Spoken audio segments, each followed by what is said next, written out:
तो समझना ये है कि आंशिक रूप से, जैसे प्रेरणिक प्रभाव, मान लो मैं पानी के साथ लेकर चलता हूं, ठीक है, और एक लेता हूं HCl के साथ, इसमें अंतर जरूर है पर उतना अंतर नहीं है कि वो हाइड्रोजन, लेकिन यहां अंतर बड़ा होने की वजह से ये प्रेरणिक प्रभाव में आंशिक ऋणावेश, इस पे क्या आएगा, आंशिक, और आंशिक धनावेश आने की वजह से इस हाइड्रोजन में अपने आसपास ऋणायनों को आकर्षित करने की क्षमता आ जाएगी, जिससे ये बनाएगा हाइड्रोजन बंध।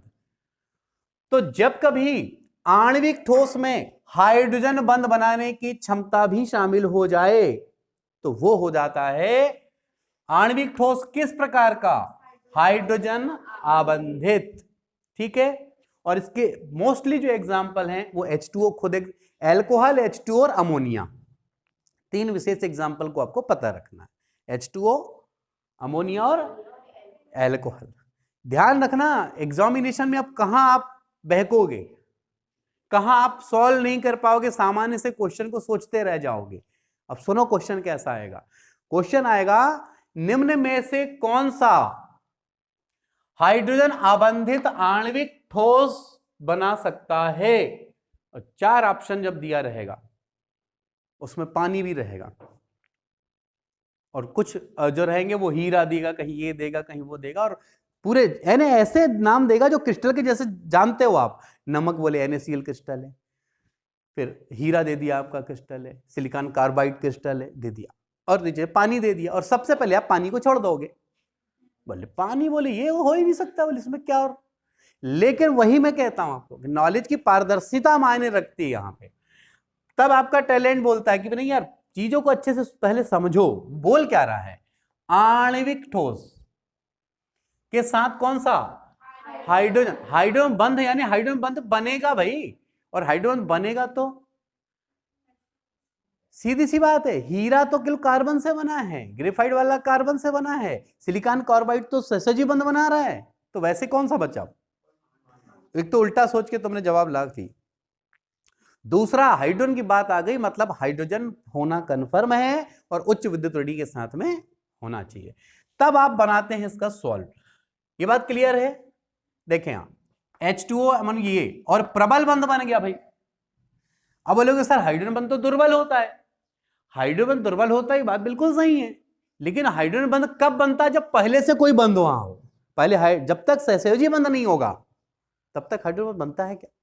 तो जितने सहसंयोजी बंध उनमें है वो तो है ही है, वो तो थे ही ना, उतना तो एनर्जी लगेगी, प्लस हाइड्रोजन बंध एक्स्ट्रा बन रहे हैं, और हाइड्रोजन बंध कमजोर जरूर है लेकिन हर अणु के बीच में जब बनेगा तो फिर वो क्या हो जाता है, मजबूत। व्यक्तिगत रूप से कमजोर है लेकिन सामूहिक रूप से, और अगर वो मजबूत हो जाएगा तो फिर थोड़ी अवस्था इसकी कैसे आने लगती है, बर्फ बन जाता है ना जब द्रव, जब कोई द्रव क्या बन जाता है तो वो कौन सी अवस्था में आ जाएगा, तो ये वाष्पशील द्रव है या तो फिर ठोस है। और H2O में घोलने पे ये क्या देते हैं, क्यों, क्योंकि हाइड्रोजन बंध बना लेते हैं। ये सामान्य सी बात, एक विद्युत अपघट्ट के बारे में आप जानते होंगे, NaCl एक विद्युत अपघट्ट है। विद्युत अपघट्ट कौन होते हैं, आयनिक यौगिक, धनायन ऋणायन से मिलकर बने हैं, जो ठोस अवस्था में विद्युत के कुचालक, लेकिन पानी में डालने पे क्या होते हैं, क्योंकि पानी में डालने पर अपने आयनों में, वैसे ही इनकी अगर हम बात करें ये पूर्णतः वियोजित तो नहीं होते हैं लेकिन हाइड्रोजन बंध बनाने की वजह से ये पानी में घुलते हैं, एल्कोहल सहसंयोजी होने के बावजूद भी पानी में घुलता है। तो पानी जो पानी में घुल जाएगा, अगर पानी में घुलेगा और घुलेगा तो थोड़ी सी चालकता क्या होगी, बढ़े, बहुत ज्यादा तो नहीं होगी लेकिन चालकता होगी, ठीक है। तो ये बात हुई हमारी किसकी, आणविक ठोस के संबंध में, जो कि एक बहुत नॉर्मल सा सिंपल कंसेप्ट दिख रहा है, लेकिन ध्यान रहे कंपटीशन एग्जामिनेशन में ऐसे सामान्य जगह से जब क्वेश्चन बनते हैं, और 12th लेवल पे जनरली होता क्या है, इतनी देर में तो आणविक ठोस, आयनिक और ये सब खत्म हो गया होता, क्योंकि उनमें यही तो बताया जाता कि रचक अवयव कौन है, गलनांक में क्या डिफरेंसेस हैं, कुछ प्रॉपर्टीज बता दी जाती हैं, बंध के बारे में बता देते हैं, और फिर एक एक एग्जाम्पल, आपका चार्ट ही खत्म हो गया।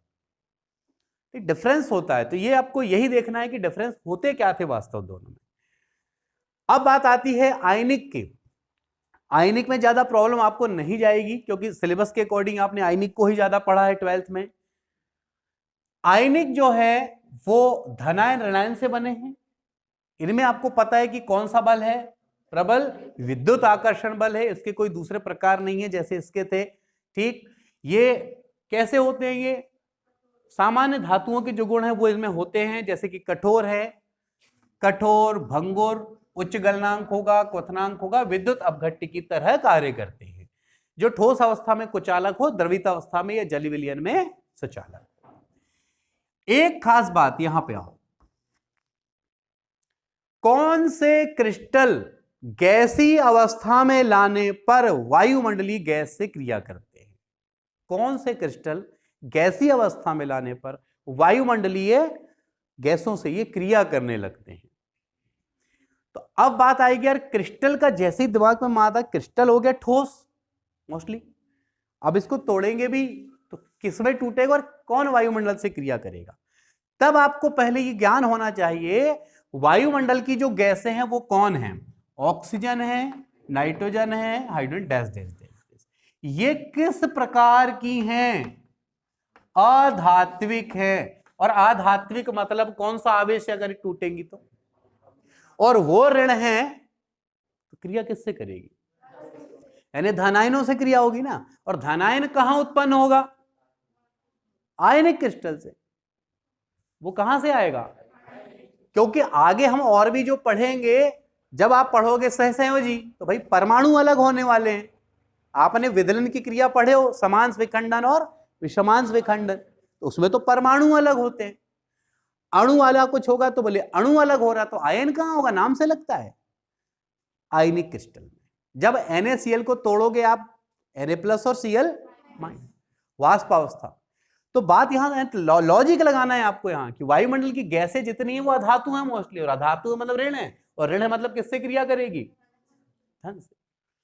तभी तो आसानी से अगर यहां सोडियम मिल गया तो ऑक्सीजन से क्या बना लेगा बोलो? Na2। ये दिखने वाला बहुत ही सामान्य पॉइंट है, पर यहां एक बात देखो, गैसीय अवस्था में ये वायुमंडल गैस से क्या करेगा? क्रिया। सोडियम आसानी से क्रिया करेगा। एक शब्द यहां आया है कि कर्नेल। क्या है कर्नेल? कर्नेल तब बनते हैं जब किसी एक पे फोकस कर दिया जाए। आप बोले चलो अरेंजमेंट, अच्छे से अरेंजमेंट हो जाओ, और बीच में यहां पर एक बॉयज बैठ जाए और उसको चारों ओर से लड़कियां घेर लें, तो वो बॉय कहलाएगा कर्नेल। तो बिल्कुल वैसे ही क्या होता है यहां पर बात समझना, जैसे ही कोई धनायन आया तो ये जितने यहां पे हैं ऑक्सीजन, नाइट्रोजन, हाइड्रोजन, जो भी ऋणाविशित, वो ऋणाविशित इसको चारों ओर से क्या कर ले? घेर ले। तब इसको कहते हैं कर्नेल। तो पूरे क्रिस्टलों के अंतर्गत वो कौन सा एग्जाम्पल है जिसमें कर्नेल बनेगा? तो वो है आयनिक।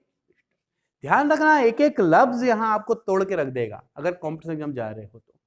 कर्नेल, कई बार कुछ राइटर्स ऐसे हैं कि हमने पूरा पढ़ लिया, कर्नेल शब्द ही कहीं नहीं आया है। आपकी गलती नहीं है, आप टैलेंटेड मेहनती हैं, आपने पूरा राइटर्स को बेहतरीन पढ़ के गया, पर उसमें शब्द ही नहीं था। अब आ गया अगर एग्जाम में, निम्न में से कौन से क्रिस्टल में कर्नेल बन सकते हैं? अब 4 ऑप्शन दे दिया, अब कर्नेल क्या है यही नहीं पता। अब कुछ के बारे में पता हो तो आदमी सोचे, तब पता चले कि यार ये क्या था। एक ऑप्शन था कि आयनिक यौगिक जब टूटेगा तो धनायन निकलेगा, तो आसपास की वायुमंडल की जो गैस है वो अधात्विक ऋण है, वो उसके चारों ओर जम जाएगी। ठीक, इसके अलावा दूसरे एग्जांपल ऐसे भी हो सकते हैं कि भाई सोडियम आया, चारों ओर इलेक्ट्रॉन जमा हो रहे, तो भी वो कर्नेल है। तो भी वो क्या है? वो कर्नेल है। और जब कभी कर्नेल बनते हैं कलर बदलता है। आगे देखेंगे हम इसको क्रिस्टलों के दोष में। NaCl की बात होती, जब NaCl नॉर्मली कौन सा कलर का दिखाई देता है? सफेद कलर का है ना, नमक। लेकिन जब कभी उनमें अतिरिक्त इलेक्ट्रॉन आता है, धनायन की जगह कौन आएगा? इलेक्ट्रॉन आ जाता है, उस इलेक्ट्रॉन को हम कहते हैं F केंद्र, और F केंद्र की वजह से कलर बदल जाता है। तो सोडियम में अगर आप जनरली देखोगे तो पीला कलर हो जाता है, वो हम देखेंगे उसको दोष में डिटेल। तो यहां पे बात आती है, ये कंसेप्ट क्लियर हुआ कि कैसे क्वेश्चन बनाएगा ये। इसके बाद बात आती है कि इनमें धात्विक गुण है, ऊष्मा के ये चालक हैं और धारा के भी चालक हैं, लेकिन उसके लिए कौन जिम्मेदार है? ये जो आयनिक क्रिस्टल है, इनकी चालकता के लिए, इनकी चमक के लिए कौन जिम्मेदार है? 4 ऑप्शन लिखे रहते हैं कि भाई इनकी आकृति जिम्मेदार है, इनके रचक अवयव जिम्मेदार हैं, तो कौन जिम्मेदार है उसके लिए? इसमें जिम्मेदार हैं उनके गतिशील इलेक्ट्रॉन। यहां लिखा है धात्विक, चमक, ऊष्मा व विद्युत सुचालक, कोष्टक में केवल क्या लिखा है? गतिशील, यानी ये गतिशील इलेक्ट्रॉन उसके लिए जिम्मेदार होते हैं। फिर नेक्स्ट पॉइंट चलते हैं हम, सहसंयोजी ठोस की यदि हम बात करते हैं तो सहसंयोजी ठोस नाम से लग रहा है कि सहसंयोजी मतलब सहसंयोजी बंध बनेगा, और सहसंयोजी बंध बनेगा मतलब परमाणुओं के बीच बनेगा। तो इनके रचक अवयव कौन होंगे? परमाणु। बंध कौन सा बनेगा? और जब सहसंयोजी बंध बनता है तो एक विशेष प्रक्रिया जिसका नाम है संकरण, संकरण की घटना होगी। और संकरण यानी sp, sp2, sp3, sp3d, और संकरण की बात आ गई मतलब दिशाओं की बात आ गई। एक पर्टिकुलर एक दिशा होगी, उसकी दिशात्मक होंगे क्योंकि संकरण होगा। विशाल अणु बनेंगे, कि विशाल अणु इसलिए बनेंगे क्योंकि इसमें कार्बन भी सबमिट होगा, और कार्बन संकलन का गुण रखता है और लंबे से लंबी श्रृंखला बनाने की क्षमता रखता है। तो अणु कैसे होंगे इसके? विशाल होंगे। ये अत्यधिक कठोर होते हैं। अत्यधिक कठोर में हीरा उसका सबसे अच्छा एग्जाम्पल। अब बात आती है इनकी अत्यधिक कठोरता क्यों है? तो अत्यधिक कठोरता है 2 वजह से। एक तो इनमें संकरण है, और संकरण होने से निश्चित आकृति है। लेकिन यहां एक बहुत बड़ी बात आती है, हीरा जो है वो किससे बना हुआ है? कार्बन के अपर रूप गिनवाओ तो जरा। हीरा, ग्रेफाइट और फुल्लेरिन।